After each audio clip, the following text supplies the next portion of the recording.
아들은 뭐가 불안한지 계속 주변을 둘러보았습니다. 그러다 저에게 말을 걸더군요. 아버지, 잘 안 잡히네요. 제 미끼가 이상한 것 같아요. 혹시 껴주실 수 있으세요?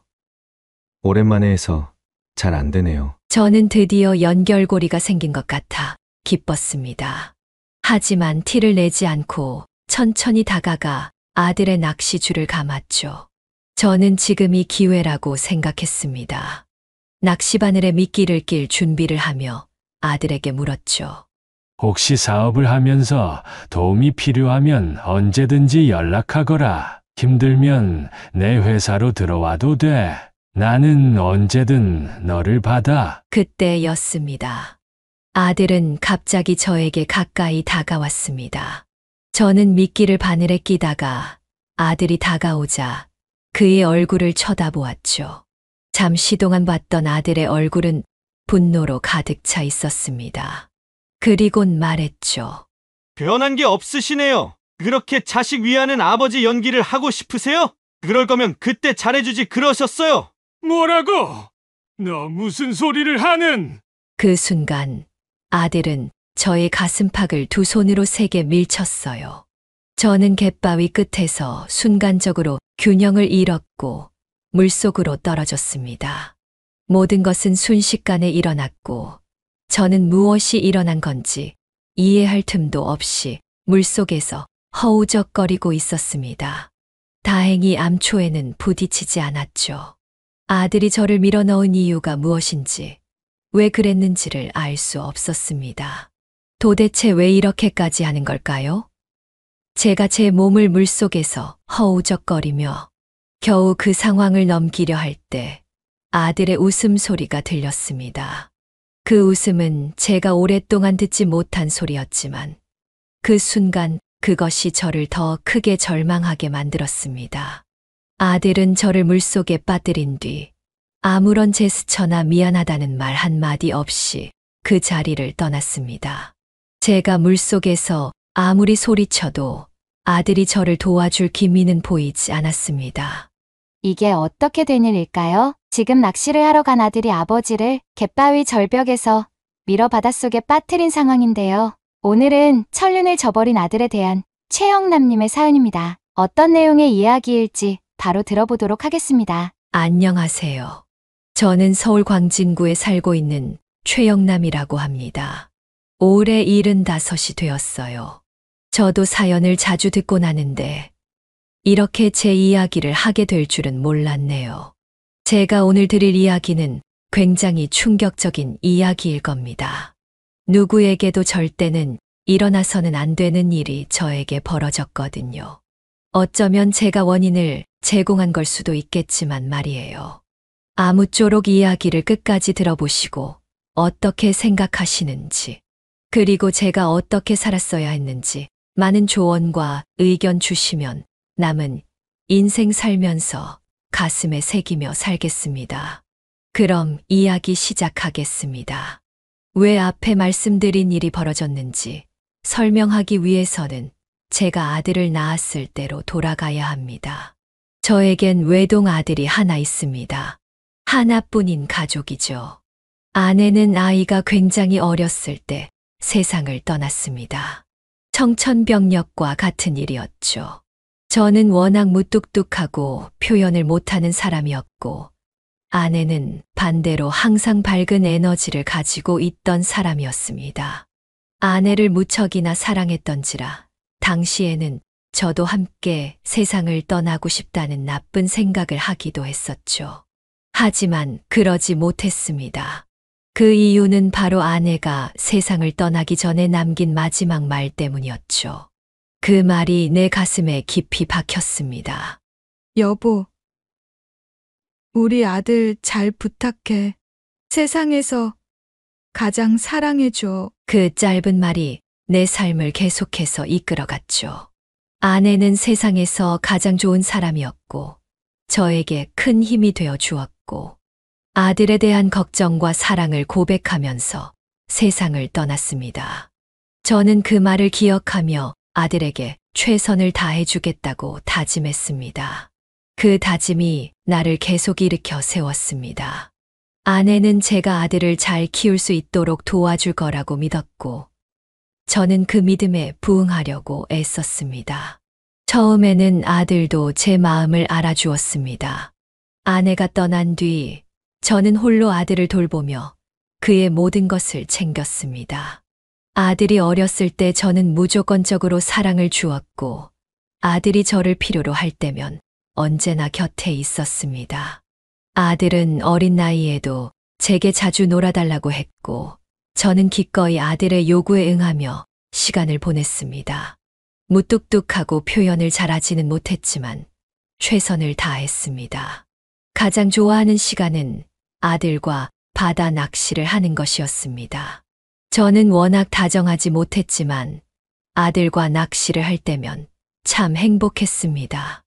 원래부터 낚시를 좋아했고, 어린 아들은 제 옆에서 낚시하는 모습을 따라하면서 놀곤 했죠. 그렇게 잡은 생선으로 함께 밥을 먹을 때면 그렇게 행복할 수 없었죠. 그때마다 저는 아들이 잘 자라고 있다고 믿었습니다. 하지만 시간이 지나면서 아들이 점점 나와 멀어지는 것 같았습니다.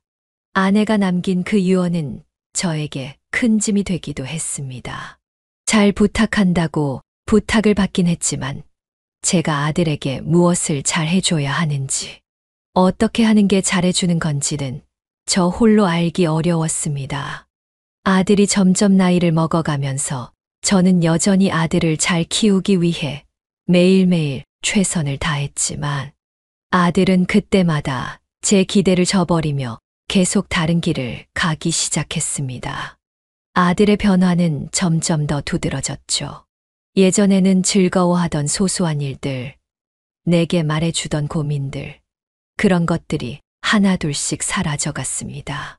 언젠가부터 저에게 말을 걸기보다는 친구들만 찾았고, 집에 돌아와도 방에만 틀어박혀 있곤 했습니다. 저는 아들이 혼자서 무언가 잘 해결할 수 있을 거라고 믿었습니다. 그러나 어느 순간부터 아들은 잘못된 길로 들어서기 시작했죠. 친구들과 어울려 다니면서 말썽을 부리기도 했고, 학업을 등한시하기 시작했습니다. 저는 그렇게 하지 않길 바랐지만, 그럴수록 아들은 점점 제 말을 듣지 않았습니다. 결국 아들은 저와의 대화조차 거부하고 다른 사람들, 특히 친구들에게만 의지하게 되었습니다. 제가 아무리 잘해주려고 해도 아들은 제 손을 잡지 않았습니다. 그저 저를 지나쳐가듯 없는 사람인 양 무심하게 지나갔습니다. 저는 이유를 알 수 없었죠. 그저 아내가 제 옆에 없다는 것에 대해 하늘을 원망할 수밖에 없었죠. 하지만 저는 그를 포기하지 않았습니다. 아내가 제게 남긴 말이 있었으니 저는 그 말을 지킬 수밖에 없었습니다. 아내는 제게 아들을 잘 부탁한다고 했고, 저는 그 말이 무거운 짐처럼 느껴지면서도 계속해서 아들에게 올바른 길을 가르쳐 주려고 했습니다. 아들이 힘들어할 때마다 제가 옆에서 지켜주겠다고 다짐했습니다. 그러나 그럴수록 아들은 내게서 점점 멀어졌습니다. 그럴 때마다 저는 혼자서 속으로 자책하기도 했죠. 왜 이렇게 된 걸까? 내가 뭘 잘못한 걸까? 답은 알 수 없었죠. 저도 지금보다 훨씬 어렸을 때였고 굉장히 서툴렀을 테니까요. 그럴 때마다 아내가 세상을 떠난 이유와 그 유언을 떠올리며 다시 일어섰습니다. 아들이 본격적으로 엇나가기 시작한 것은 그가 고등학교를 졸업하고 나서였습니다. 그때부터 아들은 제가 봤을 땐 무모한 선택들을 하기 시작했습니다. 처음엔 그저 작은 소일거리인 줄 알았지만 어느새 아들은 사업을 한다고 나섰습니다. 사업을 하고 있는 제가 보기엔 아들이 하는 건 위험한 사업이었죠. 경험이 없는 아들이 하기엔 굉장히 어려워 보였습니다. 역시나 사업은 순탄치 않았죠. 저는 아들에게 충고도 하고 조언도 했지만 아들은 고집을 꺾지 않았습니다. 아버지, 저 잘할 수 있어요. 좀 믿어보세요. 아들은 저를 어떻게든 납득을 시키려 했지만 저는 그가 현실을 모른다는 걸 알았습니다. 그럼에도 불구하고 저는 아들을 포기하지 않고 제가 하는 사업을 물려받기 위해 처음부터 배우라고 했습니다. 제가 경험한 일들과 살아온 세상에서의 교훈들을 전해주려고 했지만 아들은 제 말을 듣지 않았습니다. 사업은 점차 실패의 조짐을 보였고 아들은 점점 더 불안해졌습니다. 사업이 잘 안 되자 아들은 저에게 돈을 달라고 하더군요. 제가 아들에게 돈을 주지 않겠다고 했을 때 아들은 본인을 믿지 않는다고 생각했을지 모릅니다. 아버지, 제가 도와달라고 했잖아요. 조금만 도와주면 금방 다시 일어설 수 있어요. 도대체 왜 도와주지 않는 거예요? 저는 아들에게 돈을 주는 게 그를 돕는 길이 아니라고 생각했습니다. 돈을 주면 또 다른 나쁜 선택을 하게 될 거라고 확신했기 때문입니다. 그래서 저는 아들에게 이렇게 말했습니다. 너는 아직 아무것도 몰라. 당장 사업을 접고 내 밑에서 일을 배워라. 지금 너가 하는 사업은 내가 아무리 돈을 준다 해도 절대 잘 될 수 없어. 내가 너에게 돈을 준다면 너는 영원히 성장하지 못할 거야. 거짓말 마세요. 그냥 제가 싫다고 솔직하게 말하세요. 저 때문에 어머니가 그렇게 된 거라 생각하시는 거 다 알아요. 무슨 소리냐?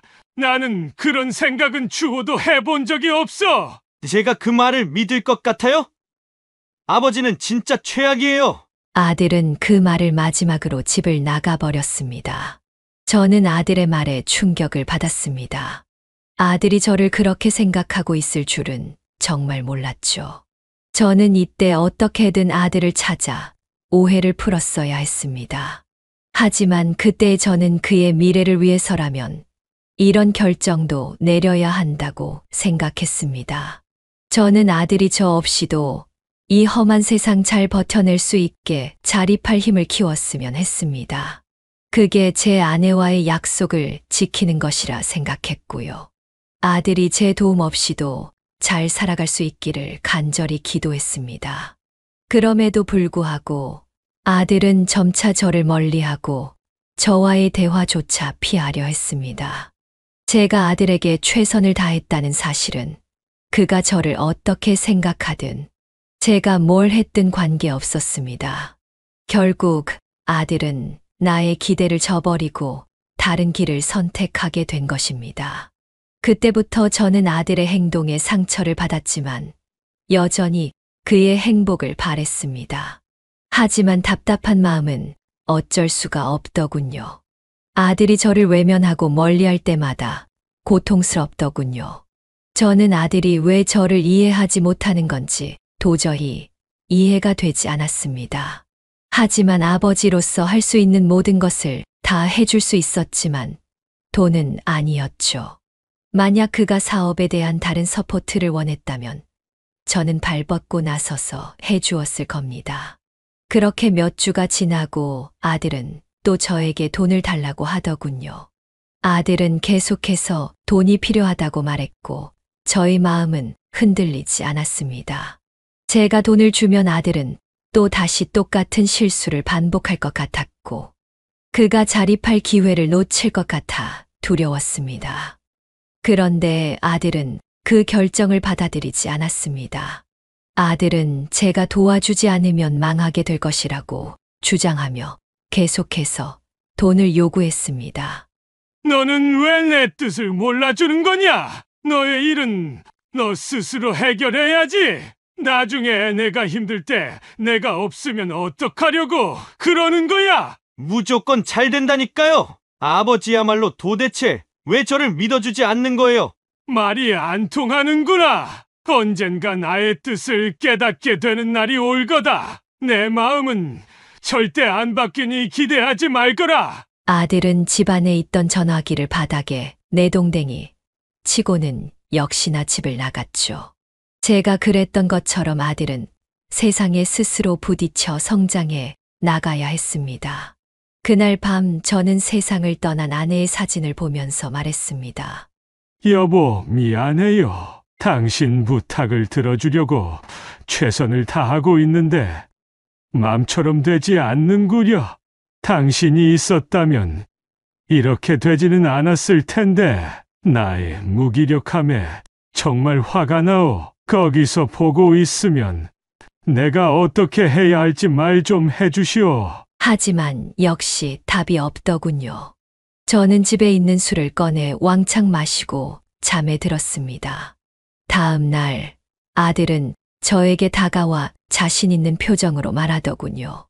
아버지, 이번에는 제 사업을 직접 한번 보세요. 제가 뭐 하는지, 어떻게 살아가고 있는지 눈으로 확인해 보세요. 그리고 직접 판단하세요. 저에게 돈을 투자해도 되는지 안 되는지 말이에요. 아들은 그렇게 말하며 제게 사업장을 보여주겠다고 했습니다. 안 봐도 뻔했지만 저는 아들의 마음을 확실하게 꺾을 수 있는 기회라고 생각해서 아들의 제안을 승낙했습니다. 다음 날 저는 아들과 함께 차를 타고 아들이 운영한다는 사업장으로 향했습니다. 아들이 일하는 곳은 서울 외곽에 있는 허름한 창고였습니다. 제가 생각했던 것보다 훨씬 심각했죠. 아들이 운영한다는 사업장은 한쪽 구석에 허름하게 놓인 오래된 장비들과 가득 쌓여 있는 물건들이 전부였습니다. 도대체 여기서 무슨 일을 하는 거냐? 제가 물었을 때 아들은 자랑스럽게 말하더군요. 이게 바로 제가 요즘 하고 있는 온라인 쇼핑몰이에요. 제가 직접 물건을 수입해서 여기서 포장하고 배송까지 다 해요. 정말 말도 안 되는 일이었죠. 그곳을 둘러보니 시스템도 제대로 갖춰져 있지 않았고 상품도 중국에서 들여온 이상한 물건들로만 가득했습니다. 당연히 팔리지 않아 구석에 먼지를 가득 뒤집어 쓴 채 한 무더기로 쌓여져 있었죠. 저는 정말 어처구니가 없었습니다. 넌 지금 이게 말이 된다고 생각하는 거냐? 저 물건들은 다 네 돈으로 산 거야. 네, 맞아요. 중국에서 물건을 싸게 들여와서 여기서 비싸게 파는 거죠. 근데 저 가득 쌓여 있는 건 왜 안 팔리는 거야? 그니까요. 홍보를 해야 하는데 제가 가진 돈을 다 써버려서 아버지가 돈을 주시면 그걸로 마케팅을 하려고 하는 거예요. 저는 너무나도 단순하고 아무것도 모르는 아들에게 버럭 화를 낼 뻔했습니다. 저는 구석에 쌓여져 있는 먼지 쌓인 물건을 하나 가져와 아들에게 내밀며 말했죠. 이것 봐라. 이런 불량품을 누가 산다는 거야? 한국 소비자들이 그렇게 멍청한 줄 알아? 그리고 너가 온라인 쇼핑몰도 관리하고 포장도 하고 배송까지 다 한다고? 내가 보기엔 그런 시스템은 여기에 갖춰지지 않은 것 같은데. 저는 본래 사업을 하는 사람인지라 그런 꼴을 그냥 두고 볼 수는 없었죠. 아들은 제 얘기를 들으면서 한동안 아무 말도 없이 있었습니다. 그리곤 고개를 푹 숙이며 말했죠. 잠깐 안 되더라도 곧 일이 풀릴 거예요. 제가 이것저것 혼자 하다 보니까 실수가 많지만 아버지가 도와주시면 곧 잘 될 거예요. 역시나 제 말은 아들에게 통하지 않았습니다. 집으로 돌아오는 길, 저는 고민을 하기 시작했습니다. 그 장면이 머릿속에서 떠나지 않더군요. 아들이 그렇게 자랑스럽게 말했던 사업이었지만 제 눈에는 그저 시간 낭비처럼 보였습니다. 온라인 쇼핑몰이라지만 상품은 거의 팔리지 않고 있었고 보관 환경도 엉망이었습니다. 물론 저는 아들이 이 사업을 통해 성공하고 싶어 한다는 점은 이해했습니다. 그러나 그가 제시한 계획이 너무 현실성이 없다고 느껴졌습니다. 이 사업을 지속하다간 결국 더 큰 빚을 지게 될 것이 뻔했죠. 며칠 후 저는 아들에게 그 사업이 잘못된 방향으로 가고 있다는 생각을 털어놓았습니다. 이런 상태로 사업을 계속하면 내가 더 큰 빚을 질 거야. 내가 말하는 건 너를 돕기 위한 거다. 아들은 너무 당황한 얼굴로 대답했습니다. 아버지는 이해하지 못해요. 제가 하고 있는 일에 대해 제가 얼마나 노력하고 있는지 모르시잖아요. 저는 꼭 아버지한테 제 능력을 증명할 거예요. 그는 그러면서 고개를 돌려갔습니다. 그 순간 저는 아들이 저에게서 더 멀어지고 있다는 걸 직감했습니다. 그리고 그 후 몇 주가 지나 아들은 다시 저를 찾아왔습니다. 아버지, 진짜 돈 안 주실 거죠? 저도 이제 아버지한텐 아무런 기대가 없어요. 아들의 얼굴에서는 더 이상 예전의 열정이나 자신감을 볼 수 없었습니다. 대신 피로에 지친 듯한 얼굴만이 있었습니다. 미안하지만 내가 해줄 수 있는 건 더 이상 없다. 너가 새로 시작할 마음이 있다면 그때 다시 오거라.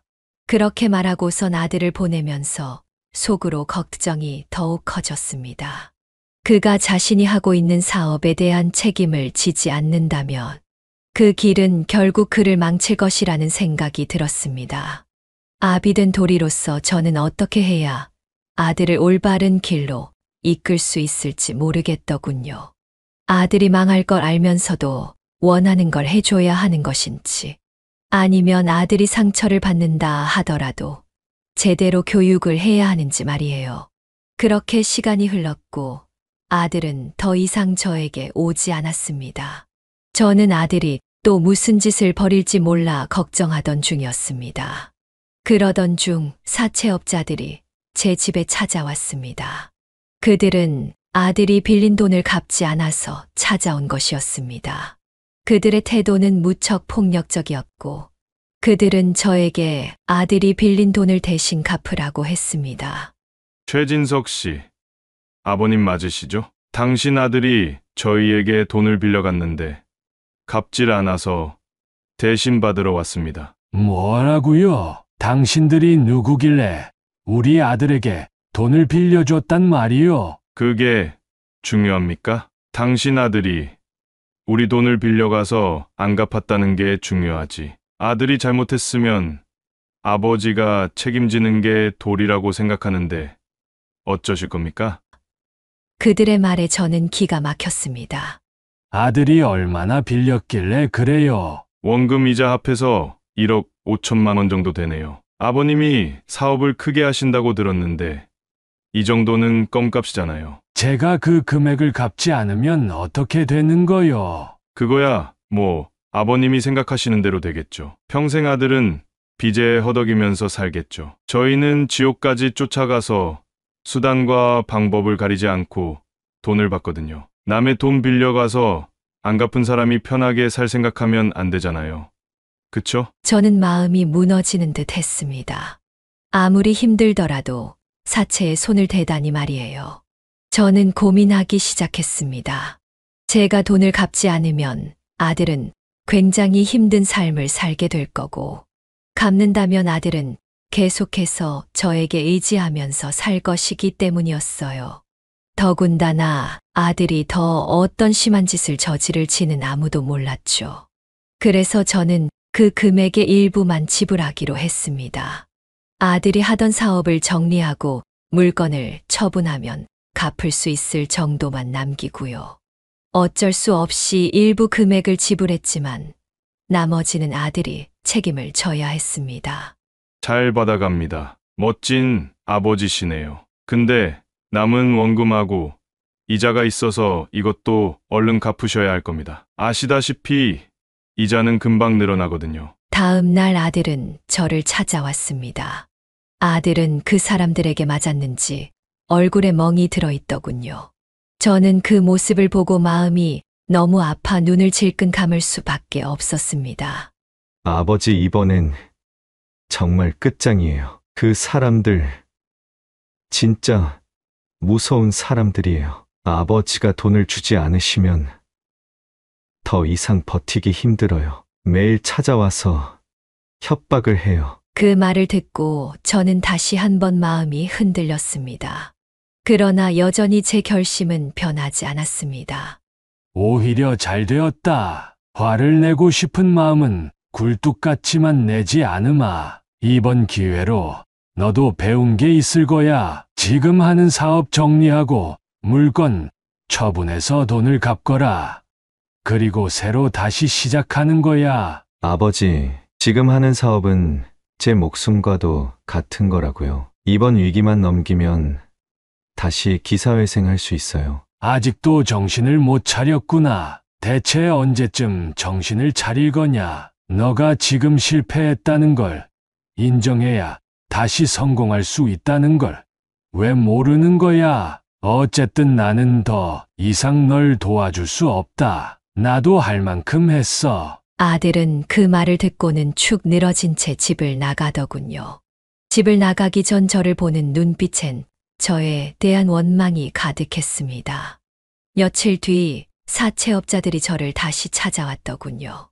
아버님, 저희 왔습니다. 아들분이 사업을 정리하고 물건 처리해서 대부분 다 갚았는데 아직 조금 남아서요. 저는 깊은 한숨을 쉬었습니다.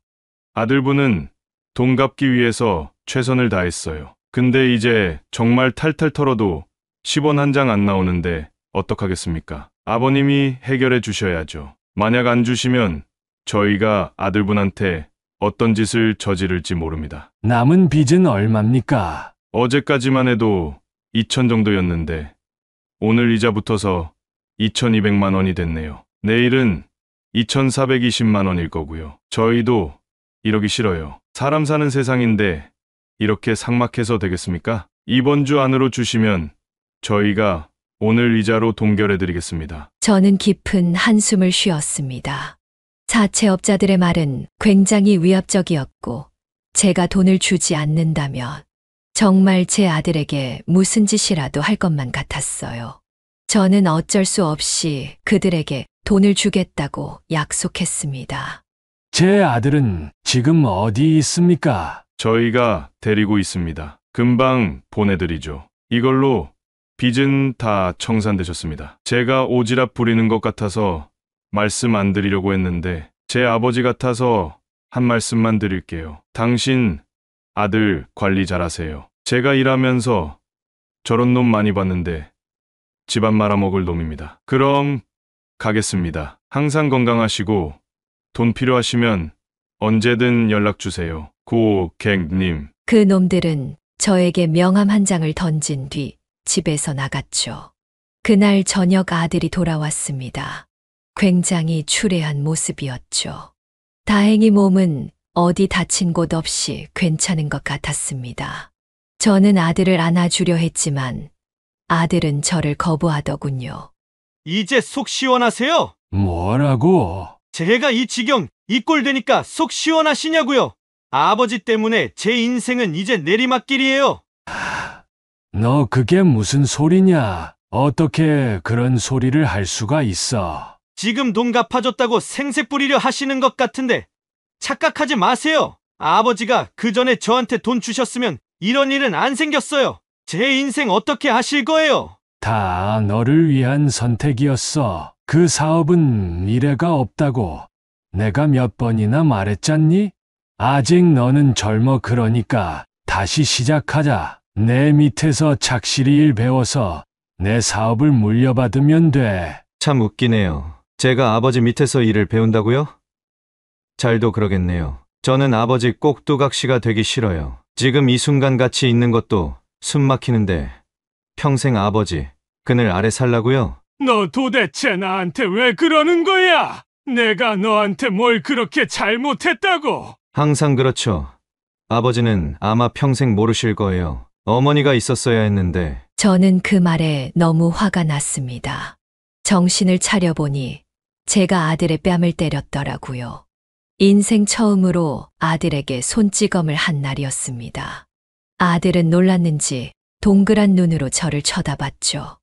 이제야 본 모습을 드러내시는군요. 저 때리고 싶은 거 지금까지 어떻게 참으셨어요? 잘 됐네요. 더 때리세요. 때려보시라고요. 그렇게 네 엄마가 보고 싶으면 따라가면 될 것 아니냐? 나도 이제 너를 어떻게 해야 할지 모르겠다. 꼴도 보기 싫으니 당장 이 집에서 나가. 좋네요. 안 그래도 그럴 생각이었어요. 저도 당신 같은 사람 필요 없어요. 이제 당신에 대해 더 이상 신경 쓰지도 않을 거예요. 잘 먹고 잘 사세요. 아들은 그 말을 뒤로 집을 나가버렸습니다. 머리에 피가 쏠려 그 자리에서 쓰러질 것만 같더군요. 저는 우리 집안이 풍비박산이 난 것처럼 느꼈고 왜 이렇게 돼버렸는지 자책을 하기 시작했습니다. 아내가 너무 보고 싶더군요. 저는 가까스로 몸을 일으켜서 소파에 앉아 만취할 때까지 술을 마시기 시작했죠. 이제 저도 될 대로 되라는 식으로 아들을 포기하고 싶었습니다. 너무 힘들었거든요. 아내의 말만 아니었다면, 제가 아버지가 아니었다면 이런 힘든 일은 겪지 않았을 텐데 말이에요. 아들은 이번엔 정말 돌아오지 않을 것 같았습니다. 이전에 집을 나갔을 때와는 사뭇 다른 분위기였거든요.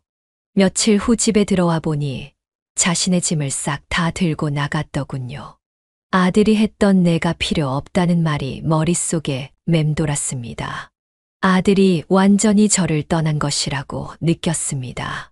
당장이라도 연을 끊고 싶었지만 아들을 포기할 수는 없었죠. 저는 사람을 고용해서 아들이 무슨 일을 하고 있는지 지켜보았습니다. 아들은 올바른 방법으로 돈을 벌고 있었습니다. 일용직 노동자로 하루하루 돈을 벌어 살고 있더군요. 몸이 힘든 일은 한 번도 해본 적 없는 아들인데 힘들게 일하고 있다는 걸 들으니 가슴이 아프면서도 오히려 잘 되었다는 생각이 들었습니다. 이렇게 노동과 돈의 가치를 몸소 깨닫게 되면 저를 이해해 주지 않을까 생각했습니다. 그래서 저는 아들이 돌아오면 언제든 그를 용서하고 맞이할 준비를 하고 있었습니다. 하지만 한동안 돌아오지 않더군요. 연락 한 통 없었습니다. 그 후로 몇 년이 지났습니다. 저는 아들이 저를 떠난 뒤로 매일같이 아들을 그리워하며 살아왔습니다. 아들이 다시 저를 찾아올 거라고 기대하며 살아왔지만 그는 끝내 돌아오지 않았습니다. 그럼에도 불구하고 아들은 자신만의 길을 가는 듯 했습니다. 그리고 저는 아들이 어느 길을 가고 있는지, 어떻게 살아가고 있는지 알 수 없었습니다. 다시 사업을 시작한다는 이야기만 듣고는 더 이상 아들의 정보를 받지 못했거든요. 그저 아들이 이번엔 정신을 차리고 제대로 된 사업체를 운영하길 바랄 수밖에 없었습니다. 시간이 갈수록 저와 아들의 거리는 점점 더 멀어졌다는 걸 느꼈습니다. 저도 모르게 아들에게 다시 연락하고 싶어 연락할 때도 있었지만 역시나 받지 않더군요. 제게 돌아올 가능성은 없어 보였습니다. 아들이 제게 남긴 마지막 말. 저도 당신 같은 사람 필요 없어요. 이제 당신에 대해 더 이상 신경 쓰지도 않을 거예요. 잘 먹고 잘 사세요. 라는 말이 제 가슴에 비수처럼 꽂혀져 있었습니다. 그러던 어느 날이었습니다. 다시 한번 아들이 저에게 연락을 했습니다. 그것도 아주 뜻밖의 방식으로 갑자기 말이죠. 전화기가 울리고 아들의 이름이 떴을 때 저는 어떻게 반응해야 할지 몰랐습니다. 워낙 다정한 것과 거리가 먼 사람이기에 일단 아들의 이야기를 들어보려고 했습니다. 아들의 목소리는 이전과 다르게 무척 다정하게 느껴졌습니다. 정말 오랜만에 아들 목소리를 듣는 것이었죠. 아버지, 잘 지내셨어요? 오랜만이구나. 나는 잘 지냈다. 너는 어떻게 지내고 있니? 저는 그럭저럭 잘 지내고 있어요. 새로 사업을 시작한 지 1년이 됐어요. 그렇구나. 사업은 잘 되어가니? 뭐 나쁘지 않아요. 저도 이제 많이 배웠으니까요. 다행이구나. 너를 정말 많이 걱정했단다. 아버지가 저를요? 말씀이라도 고맙네요. 정말이다. 너가 믿을진 모르겠지만 말이야. 네, 믿어요. 죄송하다는 말 드리려고 전화했어요. 나이가 들다 보니 이제야 아버지 마음을 조금은 알 것 같아서요. 저는 그 말을 듣고 놀랄 수밖에 없었습니다. 제가 그토록 기다리던 순간이었기 때문이었습니다. 저는 벅차서 한동안 대답을 할 수 없었습니다.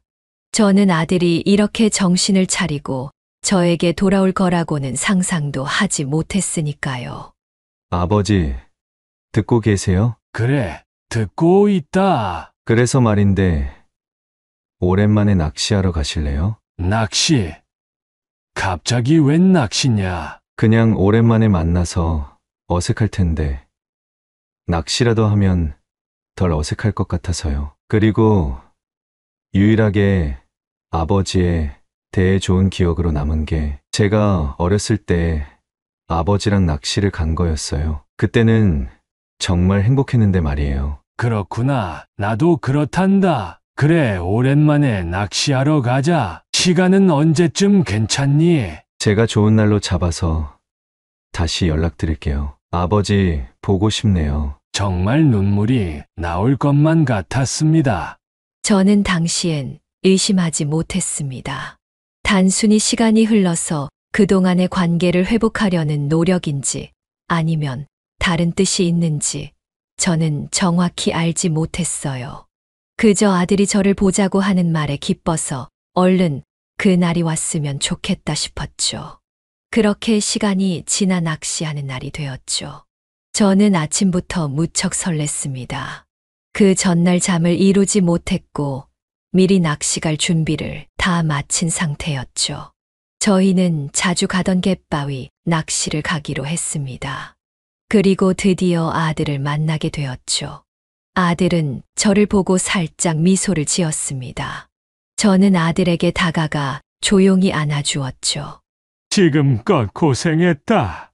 연락해줘서 고맙구나. 이유는 모르겠지만 아들은 아무 말도 하지 않았죠. 그저 제 품에 안겨 조용히 있을 뿐이었습니다.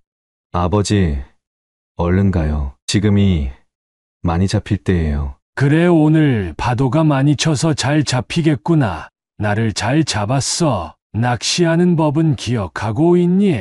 네, 그럼요. 그래도 아버지가 조금은 알려주셔야 할 거예요. 저희는 30분 정도 걸어서 사람이 아무도 없는 갯바위로 갔습니다. 보이는 건 거센 파도와 암초들밖에 없었죠. 저희는 걸어가는 동안 아무 말도 하지 않았습니다. 남들이 보면 숨막히다고 할지 모르지만 저는 이대로도 좋았습니다. 말이 없어도 대화를 하는 것만 같았죠. 그저 아들이 저와 있을 때 조금은 마음이 편했으면 해서 아무 말도 하지 않았습니다. 그렇게 갯바위 절벽 끝에 서서 저희는 낚시를 시작했습니다. 높이가 10m는 좋게 되어 보이더군요. 저야 익숙했습니다. 저는 낚시를 시작하기 전 아들의 표정을 보았습니다. 아들이 무슨 생각을 하는지 모르겠더군요. 저는 낚시줄을 고요히 물속에 던졌습니다. 낚시를 해야 하는데 계속 아들을 보게 되더라고요. 아들은 무슨 생각을 하는지 복잡한 얼굴을 하고 있었습니다. 그렇게 1시간 정도 지났을까요? 아들은 뭐가 불안한지 계속 주변을 둘러보았습니다. 그러다 저에게 말을 걸더군요. 아버지, 잘 안 잡히네요. 제 미끼가 이상한 것 같아요. 혹시 껴주실 수 있으세요? 오랜만에 해서 잘 안 되네요. 저는 드디어 연결고리가 생긴 것 같아 기뻤습니다. 하지만 티를 내지 않고 천천히 다가가 아들의 낚시줄을 감았죠. 저는 지금이 기회라고 생각했습니다. 낚시바늘에 미끼를 낄 준비를 하며 아들에게 물었죠. 혹시 사업을 하면서 도움이 필요하면 언제든지 연락하거라. 힘들면 내 회사로 들어와도 돼. 나는 언제든 너를 받아. 그때였습니다. 아들은 갑자기 저에게 가까이 다가왔습니다. 저는 미끼를 바늘에 끼다가 아들이 다가오자 그의 얼굴을 쳐다보았죠. 잠시 동안 봤던 아들의 얼굴은 분노로 가득 차 있었습니다. 그리곤 말했죠. 변한 게 없으시네요. 그렇게 자식 위하는 아버지 연기를 하고 싶으세요? 그럴 거면 그때 잘해주지 그러셨어요. 뭐라고? 너 무슨 소리를 하는? 그 순간 아들은 저의 가슴팍을 두 손으로 세게 밀쳤어요. 저는 갯바위 끝에서 순간적으로 균형을 잃었고 물속으로 떨어졌습니다. 모든 것은 순식간에 일어났고 저는 무엇이 일어난 건지 이해할 틈도 없이 물속에서 허우적거리고 있었습니다. 다행히 암초에는 부딪히지 않았죠. 아들이 저를 밀어넣은 이유가 무엇인지, 왜 그랬는지를 알 수 없었습니다. 도대체 왜 이렇게까지 하는 걸까요? 제가 제 몸을 물속에서 허우적거리며 겨우 그 상황을 넘기려 할 때 아들의 웃음소리가 들렸습니다. 그 웃음은 제가 오랫동안 듣지 못한 소리였지만 그 순간 그것이 저를 더 크게 절망하게 만들었습니다. 아들은 저를 물속에 빠뜨린 뒤 아무런 제스처나 미안하다는 말 한마디 없이 그 자리를 떠났습니다. 제가 물속에서 아무리 소리쳐도 아들이 저를 도와줄 기미는 보이지 않았습니다. 아들은 이미 저를 버린 것이었습니다. 마치 제가 아무렇지 않게 물속으로 사라지기를 바라는 듯이 저를 떠나갔습니다. 그제서야 저는 아들에게 배신당했다는 걸 깨달았습니다. 하지만 여전히 아들이 이런 일을 벌였다는 사실이 믿기지 않았습니다. 물속에 빠진 순간 모든 것이 흐릿하게 변했습니다. 저는 한동안 아무것도 할 수 없었습니다. 차가운 물속에서 몸을 부딪히며 허우적거렸고 숨이 막혀왔습니다. 거센 파도는 저를 집어삼키려 했습니다. 미끄러운 돌을 잡으려 애썼지만 거센 파도 앞에선 무용지물이었죠.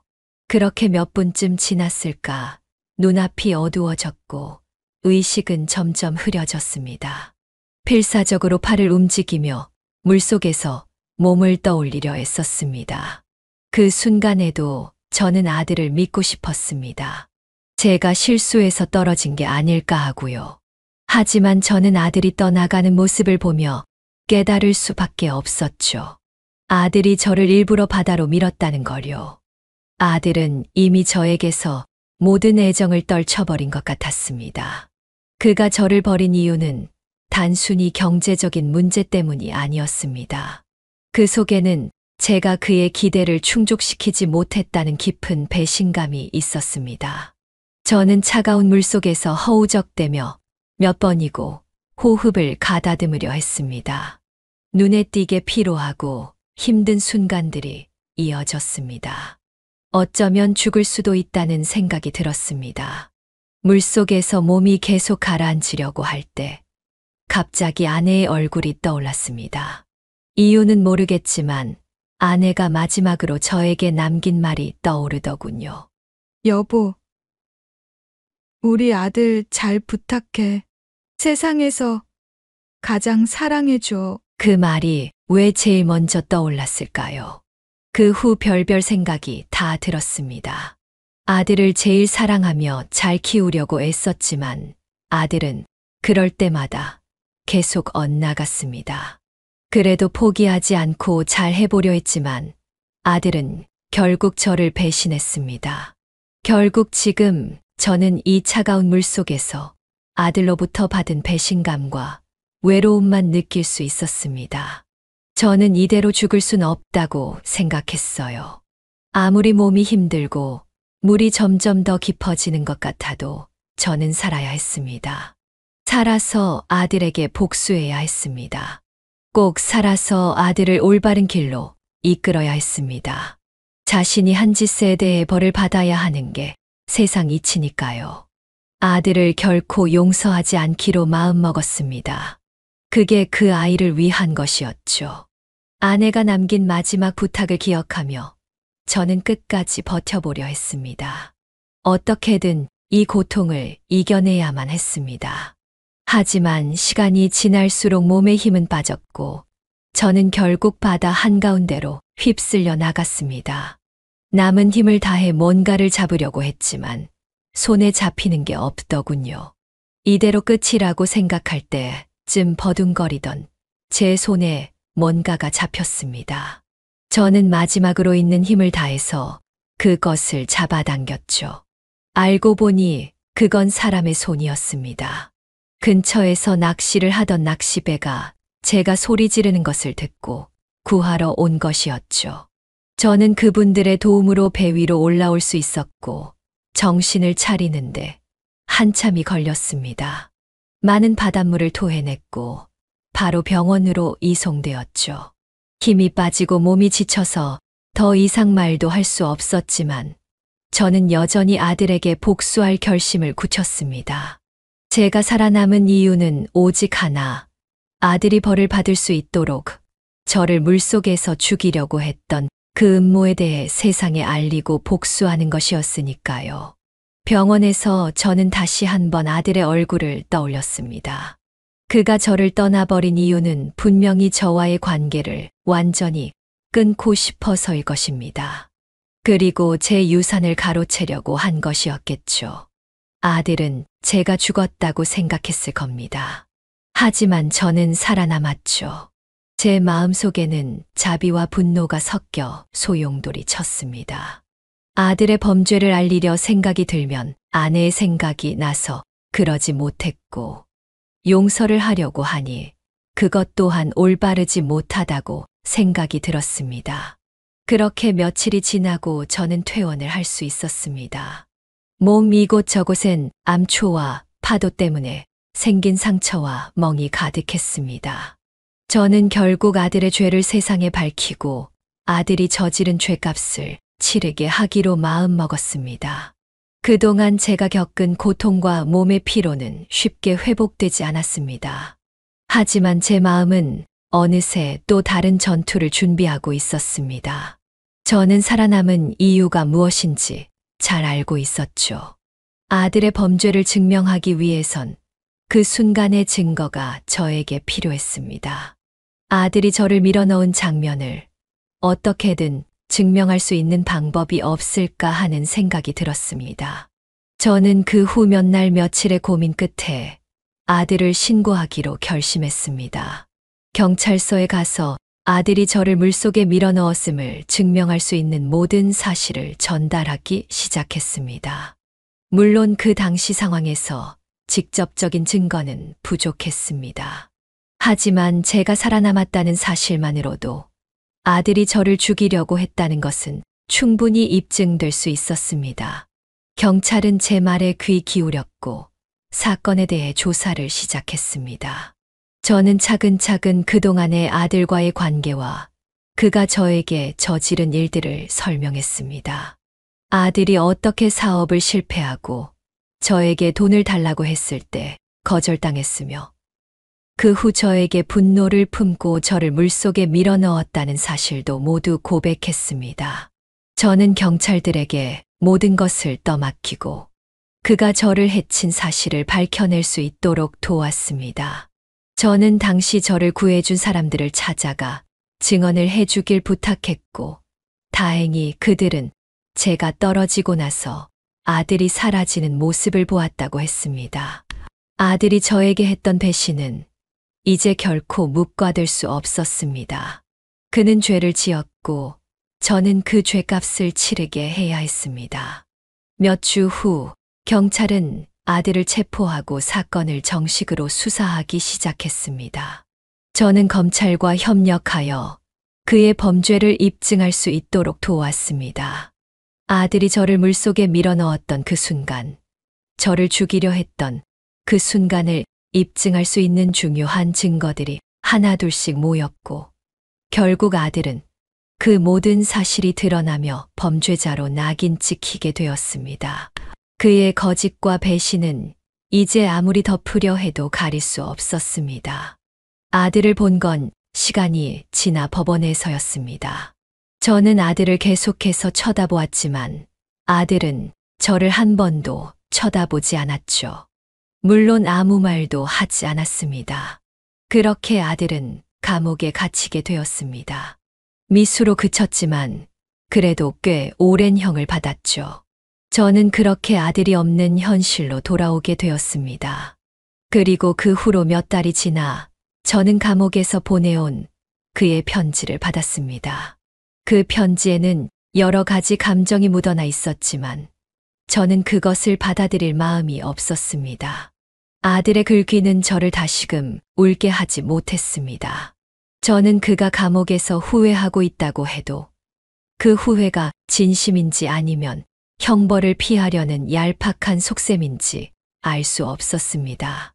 저는 그 아이가 감옥에 있는 동안 더 이상 관계를 이어갈 생각이 없었습니다. 아버지, 죄송해요. 다시 한번 기회를 주세요. 탄원서를 넣어주시길 간곡히 바라고 있겠습니다. 아들의 편지는 제겐 그저 공허한 말들로 느껴졌습니다. 저는 아들에게 답장을 보내지 않았습니다. 이제 아들이 저에게 할 수 있는 것은 아무것도 없었고, 저도 마찬가지였습니다. 그가 감옥에서 편지를 보내는 동안 저는 그저 그의 존재를 외면하며 살아가기로 했습니다. 그가 저에게 무슨 말을 해도 저에게 중요한 것은 오직 저의 삶을 다시 시작하는 것뿐이었습니다. 아들은 이제 그저 저의 과거가 되어버렸고, 저는 아들이 저에게 했던 배신을 잊고 앞으로의 삶을 살아가야만 했습니다. 아들이 감옥에 갇힌 이후 저는 여전히 그의 존재를 느끼지 않으려 애썼습니다. 몇 번의 편지가 제 손에 쥐어졌지만 그때마다 저는 그것들을 간직하거나 읽지도 않았습니다. 그의 글씨는 어쩐지 차갑고 냉정해 보였고, 그가 그리던 후회의 그림자도 제겐 믿음이 가지 않았습니다. 모든 것이 이미 끝났다고 생각했습니다. 제가 그를 향해 사랑을 쏟고 기대하며 애썼던 그 시간이 이제는 전혀 의미 없는 기억처럼 느껴졌습니다. 아들이 저를 죽이려고 했던 그날 이후 저는 아들과의 관계를 끊어야겠다고 마음먹었습니다. 그가 저를 무참히 버렸던 것처럼 이제는 제가 그를 버려야 할 때였죠.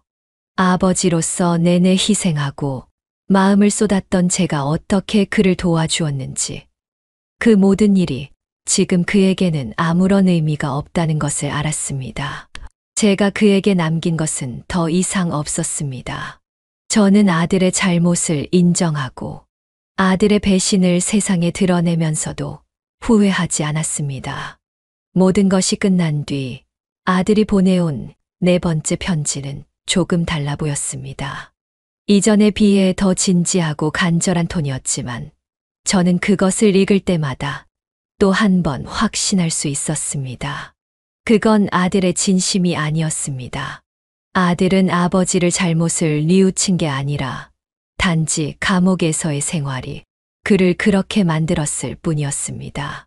아버지, 이제는 제가 다시 예전의 저로 돌아갈 수 있을까요? 이제야 제 길을 찾은 것 같아요. 다시 한번 아버지에게 용서를 구하고 싶습니다. 그때 저는 편지를 읽고 잠시 고민했습니다.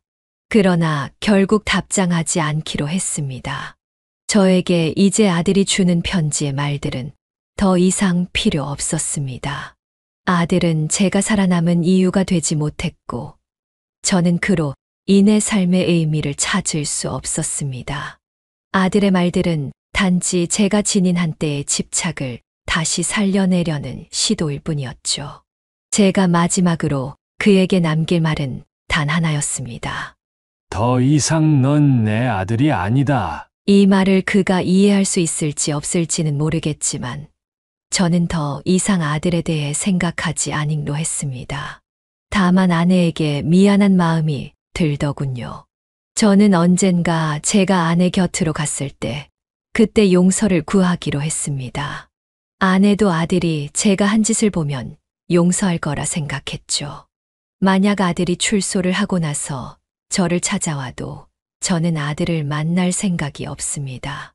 이후의 유산도 모두 기부할 예정이었죠. 제가 운영하는 사업체도 경영승계가 아닌 유망한 CEO에게 맡길 것이었습니다. 그래서 그 후로도 저는 아들에게 편지를 보내지도 그가 보낸 편지를 읽지도 않았습니다. 다시 반송시켜 버렸죠. 제가 그를 키운 것, 그 모든 노력이 그저 공허하게 느껴졌습니다. 아버지로서 더 이상 그를 기다리고 싶지 않았습니다. 그는 이제 제가 살아온 세월과는 무관한 존재가 되었습니다. 그리고 그 후로 1년이 지나니 아들의 편지는 더 이상 제게 도달하지 않았습니다. 저는 그 편지가 없어도 여전히 제가 살아가야 할 이유와 목표를 찾을 수 있었습니다.